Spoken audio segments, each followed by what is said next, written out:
Join me in giving a very warm welcome to Mr. Gordon Henderson, a true Dominican legend, a pioneer and entrepreneur who is celebrating 50 years of success in the music industry. Welcome, Gordon. We have been counting down, so welcome to the program. Thanks a lot. Thanks for having me. Now, I don't know anyone who can claim 50 years of success in any industry, much less someone who came from Dominica and has succeeded on the international stage of music. So congratulations on your success. Well, thanks a lot. Although saying 50 years of success may be exaggerating a bit because there have been bumps along the way, ups and downs, but every down has always been an encouragement to go a little bit higher up. Absolutely. So I like to say 50 years of career. Let's put it that way. Absolutely. Absolutely. I certainly agree. So, by way of introduction, where do you currently reside and what does life look like for you right now? I live in Paris, France, and from 1975, I have lived more or less in Paris, France, because in 1975, with the group Exile One, which was based in Guadeloupe, we moved to Paris, France, because we got a recording contract, which was very rare at the time. Right. The group Kassav, for example, got a recording contract with a major company almost 20 years later, which was Really? the second group.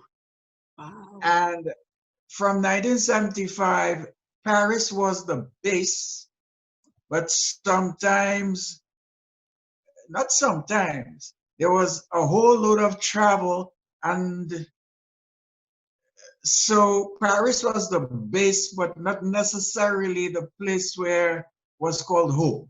Okay, I see. I see. Well, thank you for sharing that. And your contract actually preceded that of Kassav. So that is an important point to note. Well, we can't take a lot of credit for it. Is because we preceded the group because we're older.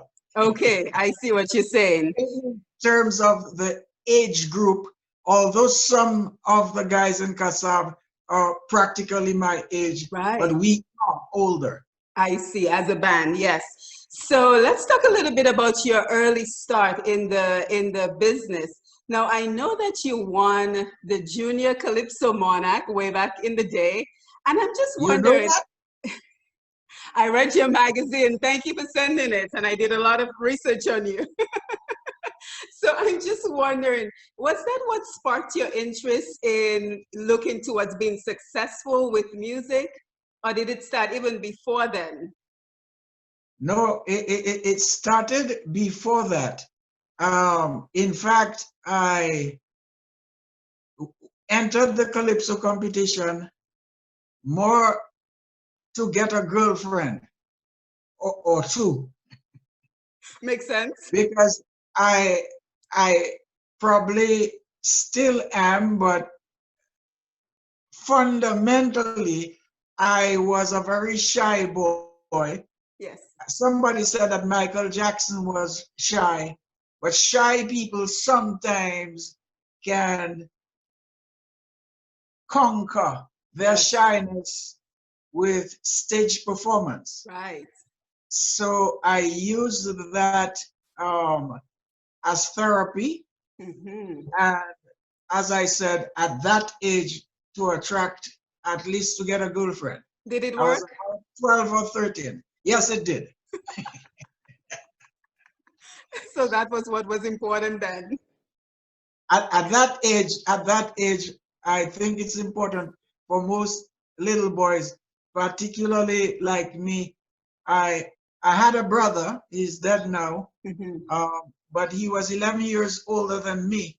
Right. Meaning, when I was 5, he was like 16, and we never really grew up together. So I was like an only child, I see. and I didn't know girls, so to Right. speak. Mm-hmm. So at 12, 13, we start sparking interest in girls Right. and would look for little gimmicks. And Calypso was mine.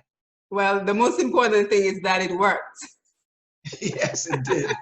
Now let's stay back during that time period or a little bit later after you finished high school. So it sounds like you got an opportunity to have what by Dominica standards we would have considered good jobs. You were a teacher, you worked with the Gis banana industry, and you were an insurance salesman, which by Dominica standards are good jobs. So why take the leap of faith and go pursue music? Well, for many reasons, although there is one that dominates the other reasons. I think I was fortunate to get these jobs first because when I left St. Mary's Academy, I honestly thought that I wanted to become a brother. Ah. You know, the St. Mary's Academy was run by the Christian Brothers of Ireland. Yes. Yeah, that's the name of the order, but they were Americans. And we had something called Vocation Week. Mm-hmm. And I'm not sure if I wanted to impress them or if I really wanted to become a brother. But I said that I wanted to become a brother. So they trained me to be a teacher. In fact, one of the reasons that I enrolled myself for becoming a brother was one of my passions in high school was boxing. Yes, yes. I was a boxer, and my coach, Brother McGraw, was his name. He told me, well, that he was young and he hadn't taken his final vows as yet. Right. I couldn't tell that because to me, all white men look the same age, they look the same. But I think he might have been something like 25 or 26. But he looked older to me then. And he told me that if I decided to become a brother, I would get free, well, not free, I would get college education at their college in the States, and I would have to work as a brother, as a teacher for 4 years in return. I see. So I thought that that was a good deal. Yeah. But before that, they would have to train me to be a teacher and see what would happen after a year. After a year, I made up my mind that I didn't want to become a brother. I see. So that's how I became a teacher. But the teaching, I found the salary, I loved teaching, but the salary was too low. Yeah, absolutely. And I got this job with Gist Industries probably because of the way that I was dressed. When I went to the interview, because the salary was about 5 times, it was a middle management job. I don't think I had the experience. But in those days, teachers used to be dressed in ties. Right. And I had my tie and my cufflink.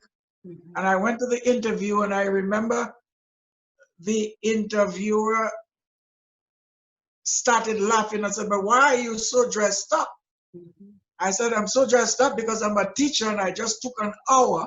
I got an hour break to come." So, and the conversation went very well, and he employed me in middle management. And I left that job despite the pay because the insurance company wanted a musician to play in their band. So Interesting. I had two birds with one stone, so to speak. So I moved to the insurance company. Interesting. But to answer your question, I was never happy with all these jobs because my main objective was to pursue music as a career. So And you when I always say had that calling. yes, from a very early age. Right. Even when I was at the SMA, I used to go to the library and read the lives of various singers. That's how Sam Cooke, an American soul singer, became my mentor, so to speak. And not only as a singer, but as an entrepreneur. Right. So I always saw it that way since my very early teens. Yeah. Now I have to tell you, I'm learning about you and reading up about you.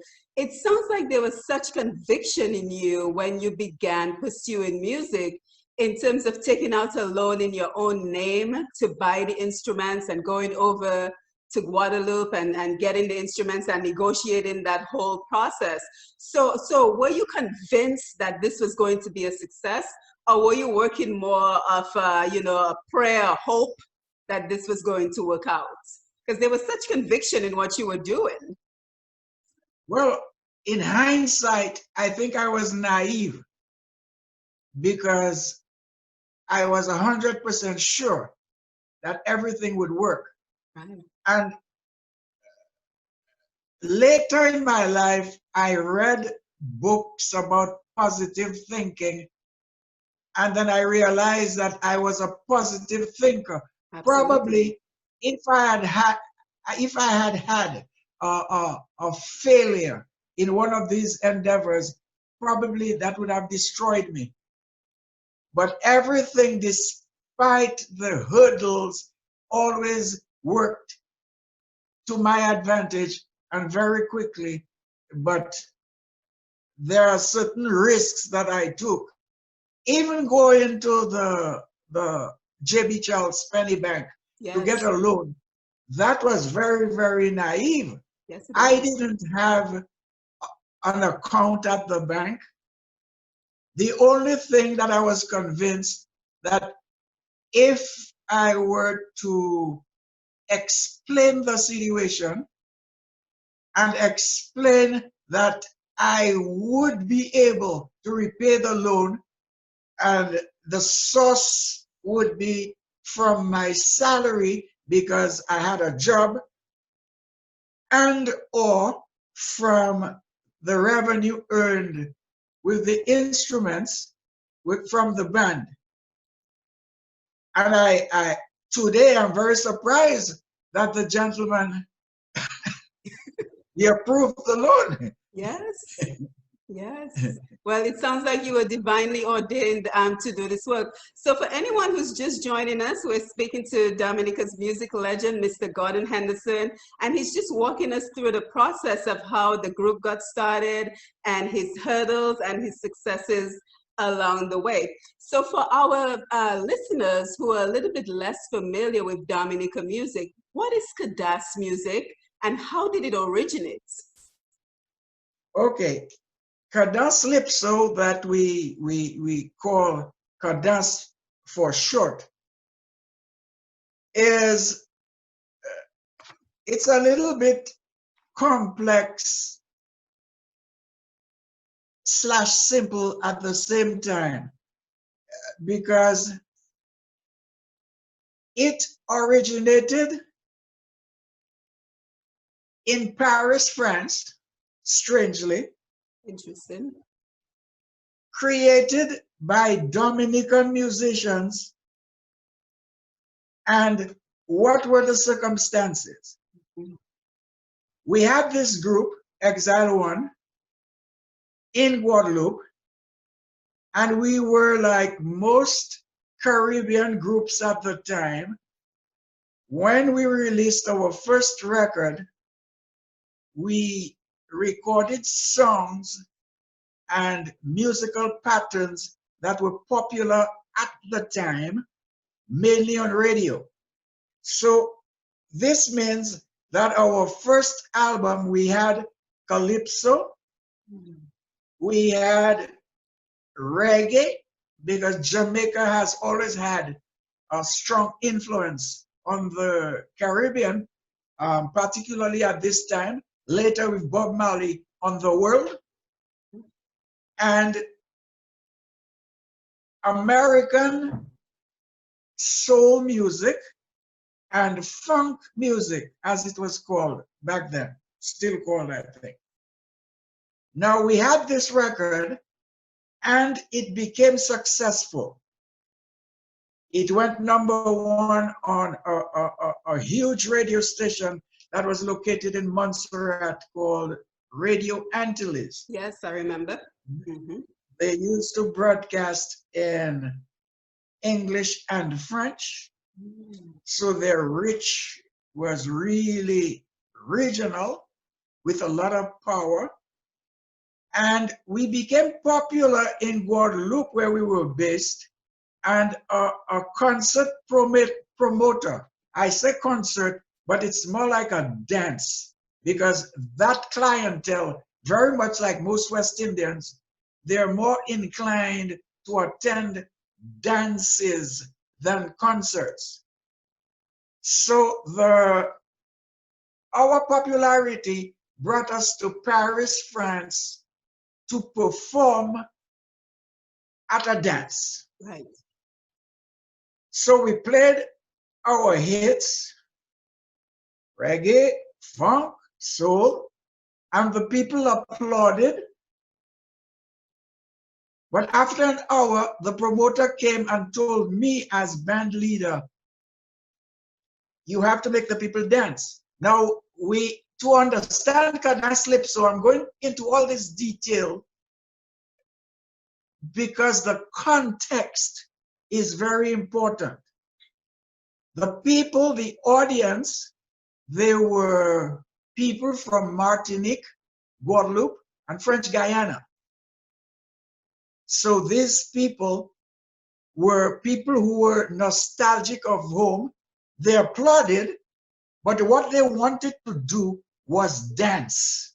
And they wanted to dance to the music of back home. So the funk and the reggae was fantastic, but this is not what they came for. They didn't pay for that. So by some, I don't know, but it is something to me that is even spiritual. I told the guys, you know what? We are going to creolize the music. By that I mean, on the stage? Right on the stage. But there's nothing exceptional about that. Any Caribbean musician, anyone, you can try it and experiment it. As a matter of fact, there's a university somewhere in the United States, I forgot the name. I think I put it in my book, Zookland, where they challenged me of the way that Exile One creolized the music on stage, because they don't think it's possible. But I can say that any West Indian musician, particularly those from the Creolophone countries, we have some kind of polyvalence, some kind of diversity within us, and we can start playing a song, a reggae song,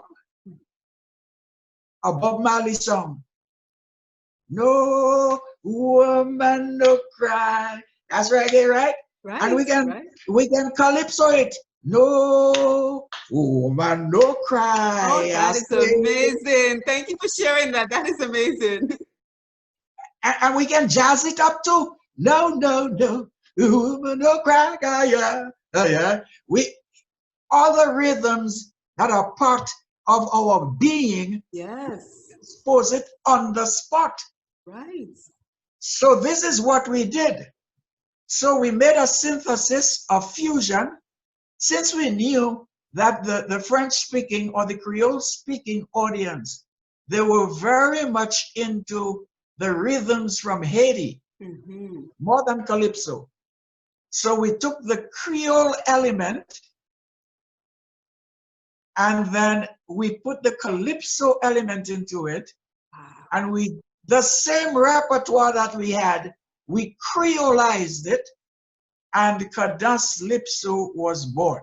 Wow, that is a beautiful story. I did not know this. That is a beautiful story.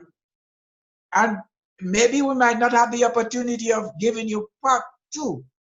Part two of this, there was a record producer in the audience who was so impressed that he came to me and he said, I would like you to come to the studio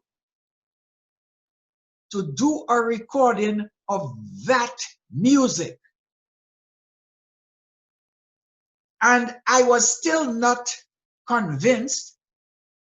I told him, no, we were just playing around to make the people dance. My music has to be in English, because my previous producer always told me don't sing in Creole for two reasons. The first reason is he thought that I had a bigger chance at reaching the world market in English. He may have been right. And the second reason, he said that my Creole had this Anglo accent that would not have been accepted. He was wrong. He was. Because the people accepted it. He was. So the promoter, the producer who made the offer, I told him no, turned him down. But he said, okay, I'll tell you what. I will pay for you to do 2 albums. One in this English that you cling to, but I want one in Creole. Creole, not linguistically speaking only, but in the music, as I explained, we Creolized it. So Creole musically and lyrically. We recorded both albums. The English album did nothing at all. The Creole album rocketed us to the top of all the charts, and not only in the Caribbean, in Africa, in the Indian Ocean, in the Cape Verde Islands. The producer, the original one, who didn't want me to sing in Creole, immediately asked me to come to the studio to do a Creole album. Of course. Of which we had hits like Aki Yaka and these kinds of songs that have remained standards or have become standards today. Right. So that is in a nutshell, is the genesis of. So I can see how we're already learning so much from this interview with you in terms of, staying open to the possibilities and not simply saying, we only speak in English, we only sing in English, because I did have a few family and fans who wanted to ask you some questions for this interview, and that was one of the questions. Do you think if you had stayed singing in English, you would have been more successful? And clearly, the answer to that question is no. Well, I am not very sure. I'll tell you why. My first 2 recordings, a song titled Love and another one, Pain of Love. Not a lot of variety in the topic, you would say. But these songs, it was on this basis that the producer produced the first Exile One album. Right. Because these songs had gone beyond the Caribbean. Love, As a matter of fact, just about last week, somebody wrote to me from Holland asking me to correct the lyrics of Love that they had picked up from a recording. Now, this is what 50 years after. So Love had become a #1 hit in a number of countries like Suriname, of course, in a number of countries in the Caribbean. So who knows what could have happened? What could have happened? Yes. But I am very happy that I didn't go that way. It's not because the only thing that this way probably might have brought me is more financial gain. And I don't measure success on financial gain. Right. I think that going the Creole way is I found myself. I am Creole. I mean, when I listen to the radio in Dominica every day, and I listen to my people speak in English, I mean, 90% of the words are pronounced with the Creole accent. Absolutely. I hear people every day, and even our syntax and our grammar, our tendency of taking out the S right where it is needed. We are fundamentally Creole. Yes. From a linguistic standpoint, our cuisine, and why not our music? So I think Cadence Calypso, and we must keep in mind that this Cadence Calypso began before Dominica was independent. The popularity of Cadence Calypso brought a lot of pride. So I know many students who were studying in places like Cuba, and they were amazed that African students would be playing this Exile One and Cadence Calypso later. A whole movement started with the Graham Axel, at least 50 other groups, Midnight Groovers, Liquid Eyes, and everybody was, I mean, if we had decided to organize that, I don't think it would have worked, you know. I think that it happened at the right time. Yes. And it started a movement that brought pride, that evoked, that elicited people's identity. So I think that you are right. That was the right way to go. Yes, and you've clearly been such a visionary in all of this because, you know, while I don't think there was much of a music industry to talk about in Dominica, but you were sure to ensure that the band was really a business, that it had a management team, there were copyrights within the band. So what motivated you to put these things in place, despite us not really having a music industry to speak of? Well, as I said earlier, I read a number of biographies, particularly of people like Sam Cooke. Yes. I don't know at what age Sam Cooke died. I think it was something like 36, which means that he died relatively young. But he was not only a singer, he had a record company. And the company, you need an organizational chart with managers and different departments. Copyright, I understood very early, was the most lucrative part of the industry. So I knew that we had to develop various revenue streams. So live performances would be one, copyright would be another, merchandising, all of these things. So I didn't have to reinvent the wheel. All I did was just copy whatever Sam Cooke did. Yes, I think that speaks very well to what I always talk about with my program, that if you're going to jump into a particular industry, a particular venture, you don't just go on the surface. You do the work, you do the research in terms of knowing exactly where you want to be. Now, not only were you a visionary, but you were sure to turn back and invest in Dominica. For example, you're one of the people who's considered the godfather of the World Creole Music Festival, as well as your investments in WISE, the West Indies Cultural Enterprise. So why? What motivated you to want to give back to Dominica through your investments? Here again, I must say that many successful American artists, they were my primary motivation, because I always found it very inspirational when I read, you know, singers, boxers, they would say,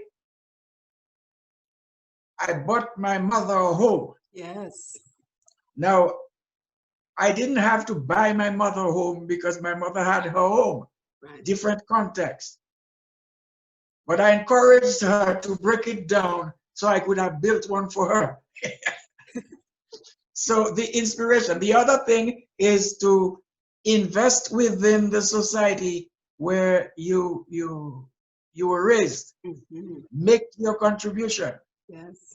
And there was a little saying back then about when you get to the top, because in the days of Exile One, we were at the very top of the regional industry, particularly on the French-speaking side. We had access to radio, to television, to practically everything. Everything was accessible. So there was a saying, when you get to the top, don't pull up the ladder. Mm-hmm. So you Yes. don't use the ladder to get to the top and then pull it up. Right. So I always kept that in mind. Mm-hmm. And in retrospect, I find it very rewarding, Yes. because I don't like to mention those that took advantage of being produced or whatever. But when I see their success, it overwhelms me with joy. Right. Yes. And you know, the people who helped to contribute to the questions for this program would be very upset if I did not ask, what are your views on World Creole Music Festival back when it was conceived and what it is today? The World Creole Music Festival, to me, up to today, is an excellent opportunity for Dominica. It's not too late for Dominica to position itself as the headquarters of Creole culture slash Creole cultural industry. I put the slash because, to me, culture is not cultural industry. Mm-hmm.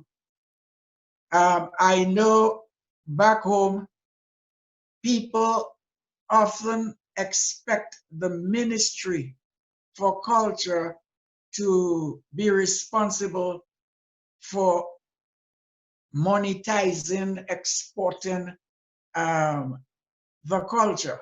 Mm-hmm. I don't think so. I think the Ministry for Trade should be responsible for the commercialization of the culture. And Mr. Raymond Lawrence, who was pulled up from retirement to come back Yes. to Well, do the excellent job of preserving our culture, let him continue doing that. right. And the Ministry for Trade should look into the possibilities of how do we commercialize whatever aspects of our culture that is worthy of industry. Right. So the World Creole Music Festival has this great opportunity of making Dominica this headquarters.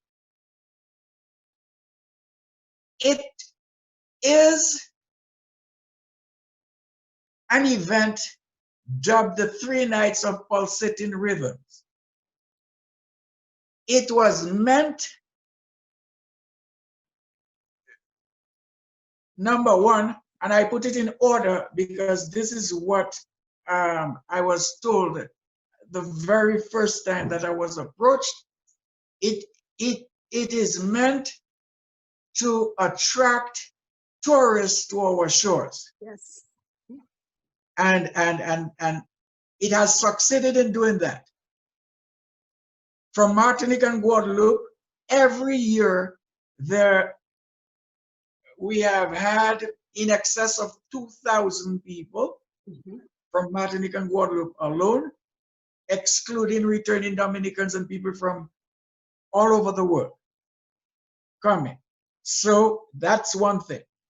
The second aspect of this tourism thing is people may have spent a great time and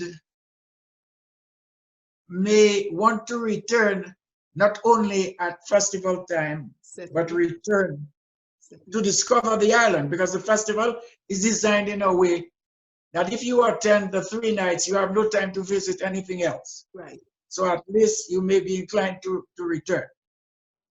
The second thing about the festival is, although it's not done in an organized way, is to promote Dominican artists. Absolutely. And I think that the festival has succeeded in doing so. But only yesterday I read something that my cousin, Michael Henderson, wrote.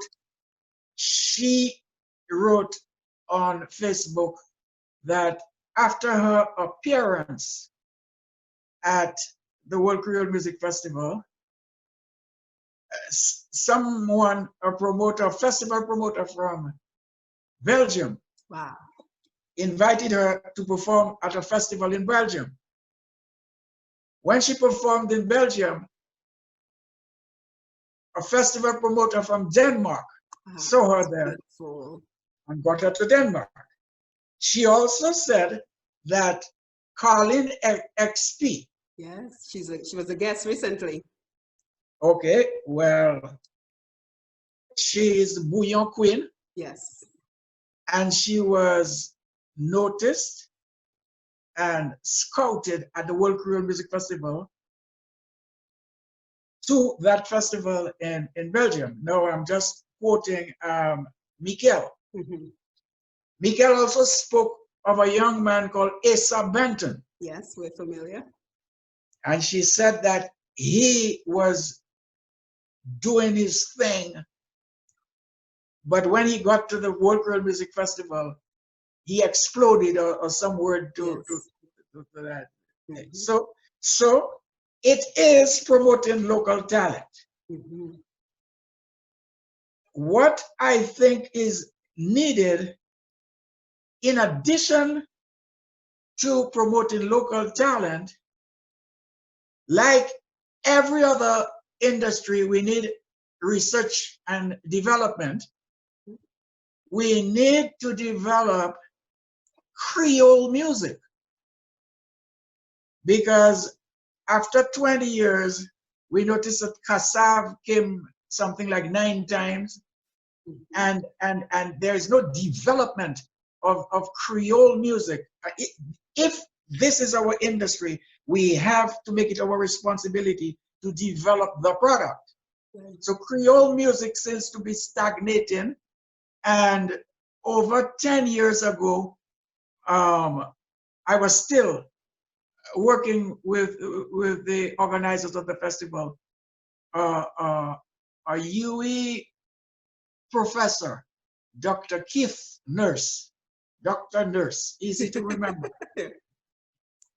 He was employed as a consultant to look into the festival. And he said that the festival was becoming watered down, diluted because of the introduction of too many acts that were not really Creole music acts. And when I say Creole music, I'm not speaking from the linguistic standpoint, but even from when we define Creole music, it's not only by the lyrics. Creole music, we all know what is Creole music by the beat, by the melody, by the harmonies. So when we bring acorn, then we are diluted. That's what Dr. Keith Nurse, he didn't specifically say that, but I say that to illustrate what we mean by watering down the festival. So that's the festival from day one to now. What I think is lacking is the industry part. Yes. Because the festival is really bringing together musicians from maybe 75% of the Creole world. We have Creole music in the United States, New Orleans. The very first edition, we had a group from Cajun Creole from Louisiana. We've never had since. We've never had from the Indian Ocean, where they love our music and we need to exchange. I'm in Mauritius, Seychelles, Reunion Island. We've never had from the Cape Verde Islands, although that they are not Franco-Creole, they are Lusophone. Their Creole is rooted in the Portuguese language, but musically, these countries, there are two African countries that escape my mind right now, where they speak Portuguese, and they have this rhythm called kizomba, which is a spring off from Cadence, and Zouk. We should have included all these people, and not only the musicians, but we need to bring together the record producers, we need to bring together the distributors, the marketing people, and let's make Roseau the capital of the music industry. Yes, so I think that kind of begs the question, why has that not been already done? Why isn't there a music industry in Dominica, considering we created Cadence, we created Bouillon, we have all this talent. So why isn't there a more organized music industry in Dominica, in your opinion? In my opinion, I think that the government isn't sufficiently advised or convinced that this idea of cultural industry is worthy of attention and investment. I say so because the Prime Minister of Dominica, the current Prime Minister, has made efforts. He has brought together, there is an association of music practitioners, AMP, AMP, an acronym, AMP, in Dominica. They applied for some money to try to structure the industry. Right. The Prime Minister, I saw a video where he sat and he promised he is going to put up a fund of, I don't quite remember, it's either $1 million or $500,000 immediately so that things can get started. Now, AMP, in my opinion, started misusing that money not in any fraudulent or illicit way, but in their choices. They decided, which is a very noble decision, that one of the first ways to start the industry would be to train songwriters and composers how to write songs. Wow. So, noble gesture. And they took $50,000 and invited, now this is from the 500 of the million, invited a Swedish lady who may have had a hit in the United States, and she came down and she had a session or two at the State College, and she taught a group how to write songs. Wow. Now, on our conversation today, it will be too long for me to explain why I think that while the idea of music education is paramount, I don't think that the $50,000 that they were well spent. Right. The second $50,000 went to a gentleman that was invited to teach record engineers or would-be record engineers. He did a week with them and so on, and he went back. Now, I figure that the Prime Minister must have noticed that after, in quick time, $100,000 went. The calypsos didn't improve, particularly the calypsos, 80% were hitting the government. So it was UWP versus Labor, Linton this, Freeham that. So songwriting didn't seem to improve. Neither did the sound recordings. So that 500,000 or million was redirected to one of our local banks, and then musicians were invited to take loans. Oh my gosh. With but loans in the regular banking system, they must come with collateral and this and that. But I think that there was a threshold of $20,000 or $30,000. In any case, I think the money is still sitting in the bank. So it just sounds like we have a lot of work still to do. But what would be your advice for people, for those at home and even out of Dominica who have the talent to be a musician, to be successful, given that we don't really have a music industry? And the way I kind of want you to frame this is to look at Gordon Henderson today. What would you advise the Gordon Henderson of 1973 when you were getting started? What to do and what not to do? Well, in terms of advice, my friend McCarthy Marie and we've been doing a few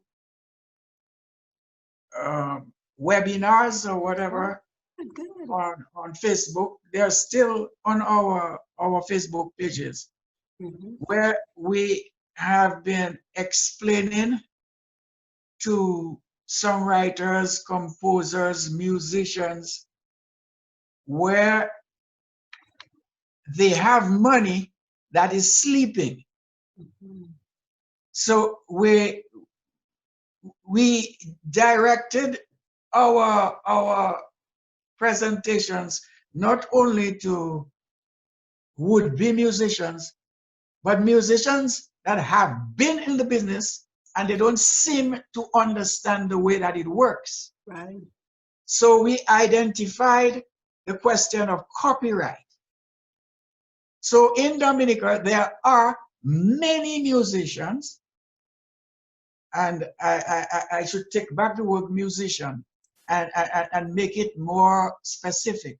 Many songwriters and composers who own works that are used on radio, on television, and in the discotheques, and they have never given it any attention to become members of collection agencies so that they can earn copyright from that. Mm. And you would be surprised who they are. Wow. Very popular. So we have advised them and advised those who intend to get into it that there are many revenue streams. We also spoke on the question of neighboring rights. So neighboring rights would concern musicians, singers. So throughout the Caribbean, there are societies where musicians need to register. If you perform on a recording, you are entitled to rights. But the rights wouldn't come to meet you. You must join a society. We give out the names, the addresses, and so on. We haven't been doing that for very long, just about a month and a half. So I don't know what the situation is. So neighboring rights, get involved in that aspect.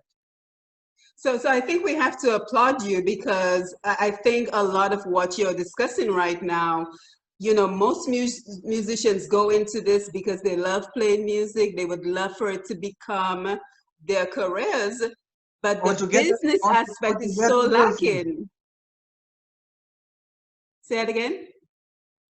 Some of them still, although they are adults, they get into it to get a girlfriend. That's true too. That is true too.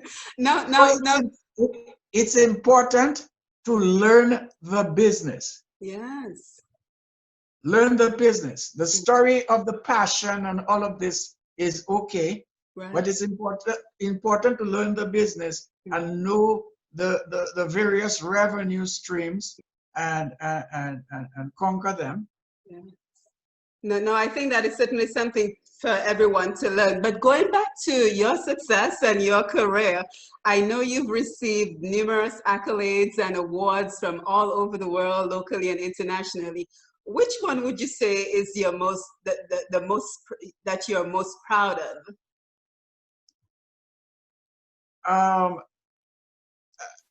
One of the 2 awards that I got in Washington, D.C.,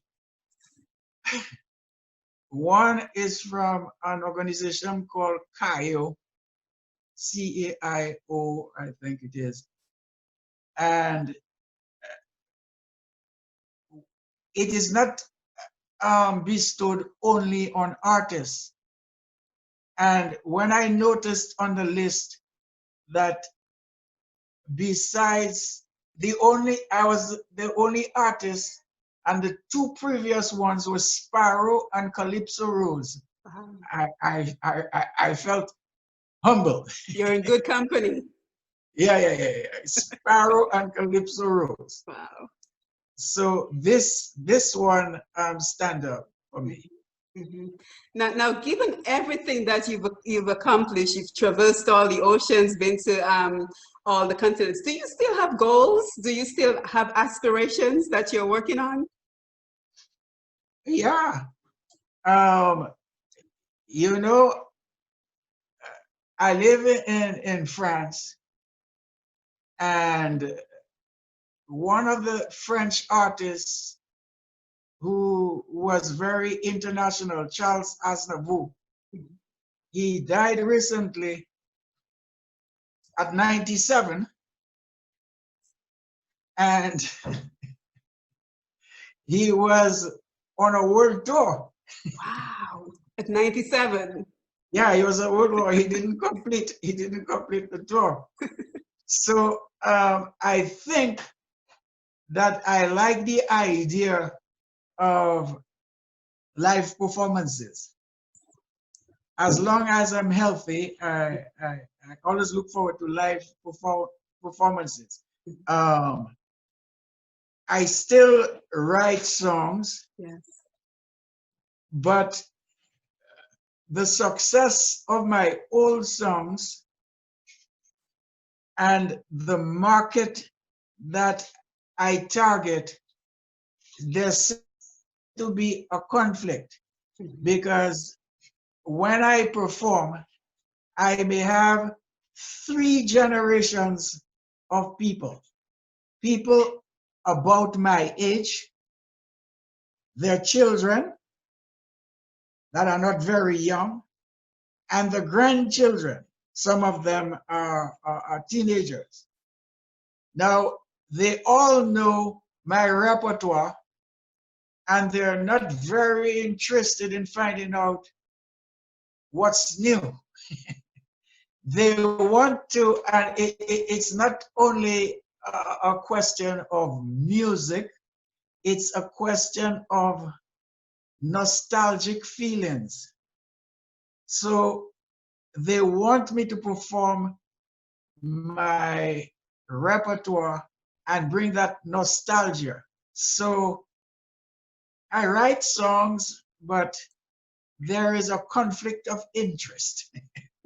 I think most of us can identify with that, that the nostalgia that your music brings to us is what we really enjoy. So I certainly see where the conflict lies. Now, I'm going to get in big trouble if I don't ask this question. So as our time is winding down, let me just go ahead and throw it in. Have you ever been approached to have a movie done about your life? And if you were, which actor would play you? Um, some time ago, I was approached to have my book Zookland become Zookland the movie. Zookland is not an autobiography, but it is a first-person account of a few things that I encountered in my career. As far, probably my son Clint, Oh, okay. could probably play my role. I mean, it will be a great portrayal. Yeah, He's much more muscular than I have ever been. I would agree. So, So there you yeah, have it. I think Clint could be could do the role. Yes, yes, certainly I would agree. So as we wind down today, are there any final thoughts you would like to leave with our listeners today? Yeah, I would like to thank everyone for that kind of support because when I entered this thing, many people said, you know, you must be very careful. This career can be very ephemeral, you know. So 50 years later, Yes. it's there. And I always like to thank my wife for keeping my feet on the ground, Yes. you know. So Mm-hmm. that's Certainly. about it. Yeah, certainly. And again, thank you again for being with us. And how might we get in touch with you? Do you have a website, contact information? Yeah, and it's easy. It's www.exile1, but the digit one, not Okay. ONE. Mhm. Exiledigit1.com. Yes. And will we be able And to find? I have opened Facebook, 2 pages open, and I share a lot of stuff from the archives. Mhm. And we have a YouTube channel as well. And they're all Exile One with the number one? Now the YouTube is Gohen Global Entertainment TV. How do you spell it? Gohen, Gohen, Gohen, then Global Entertainment TV, Okay. YouTube. Okay. And on Facebook, are you Exile One as well? There's an Exile One, but there are two different Gordon Hendersons. Okay, Gordon Henderson. Okay. Well, thank you so much for spending some time with us today. We have certainly learned a lot about your journey, your experiences, and thank you for being an ambassador in terms of putting Dominica on the world stage. And just wanted a quick question. Do you think that Cadence is on the world stage right now? Is that where you're expected to be at this point, or there's still work to be done? It shouldn't be. And I say so because Cadence Calypso was a genre of the 70s. Mm-hmm. And I think as a society, we need to evolve. Yes. Upon Cadence Calypso, Zouk was built. Mm-hmm. So to me, Zouk is the normal. Unfortunately, Bouillon, which is a succession of a certain type of Cadence Calypso, because we had a song titled L'Hivernage 39-45 that people call Chueyo. It was a big hit in Dominica, Chueyo, Chueyo. Yes. This was perhaps the first Bouillon song because it leaned on the traditional. When Bouillon was coined as a genre, for some reason, the musicians didn't follow the Cadence Calypso's route. Mm-hmm. They avoided Martinique and Guadeloupe, wrongly so, because Guadeloupe took the bouillon and called it Guada bouillon and exported it far and wide. Right. We don't have the time, but soca, as it is today, was born out of Cadence Calypso. The man who coined the name soca, Lord Shorty, he stood in front of Exile One performing at the Fort Young Hotel. He stood throughout the performance. And the following day, he found two Dominicans to assist him in writing a song that happened to be in the Creole language. Piti Shorty. Max did a recording of it. And then he called it soca, which was supposed to be a fusion of soul and calypso. Later on, probably to undermine the small islands, he said it was the soul of calypso. But there's too much to be said. Oh, but I could listen for another hour. I truly hope that you will join us again because there's so much more to talk about. There's lots to it's the whole thing. Yes. So thank you for being with us, and we will go ahead and follow you on social media as well as stay in touch with you. Okay. Yes, thank you for your time. Bye-bye. Thank you.